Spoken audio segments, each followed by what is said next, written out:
বনের গভীরে বিশাল এক সিংহ ঘুমিয়েছিল। হঠাৎ তার গায়ে কিছু চুলকাতে লাগলো।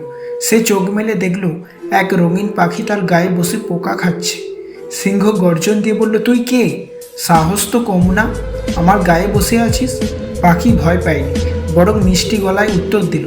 পাখি বলল, আমি তোমার গা পরিষ্কার করছি যাতে তুমি অসুস্থ না হও, এটা উপকার। সিংহ হতবাক হয়ে তাকিয়ে রইল। সিংহ বলল, তুই এত ছোট, আমি বনরাজ, তুই আমার বন্ধু হতে চাস? পাখি হাসলো, বন্ধুত্বে আকার নয়, দরকার ভালো মন। সেই দিন থেকেই সিংহ আর পাখি বন্ধু হয়ে গেল। তারা প্রতিদিন দেখা করতো, গল্প করতো, একে অপরকে বুঝতো। বনের অন্য পশুরা ভাবলো, এক সিংহ আর এক পাখি বন্ধু, এটা কি করে সম্ভব? কিন্তু কেউ আছে বলেনি। একদিন সিংহ শিকারে বেরিয়ে পড়ল, কিন্তু সে বুঝতে পারল না একটা ফাঁদের উপর পা দিয়ে ফেলেছে। সিংহ বিশাল একটা জালের মধ্যে আটকে গেল। যতই সে গর্জন করে, ছটফট করে মুক্ত হতে পারল না।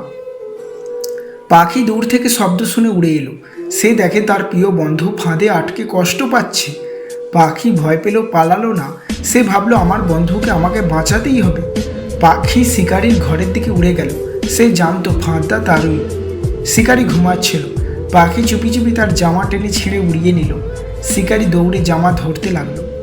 শিকারি চলে গেল। পাখি ফিরে এসে ঠোঁট দিয়ে সিংহের দড়ি আলতো করে খুলে দিল। ধীরে ধীরে জাল খুলে গেল। সিংহ উঠে দাঁড়ালো, শ্বাস নিল, আর চোখ ভিজে গেল। সে বলল, তুই শুধু বন্ধু না, তুই আমার প্রাণ রক্ষা করেছিস।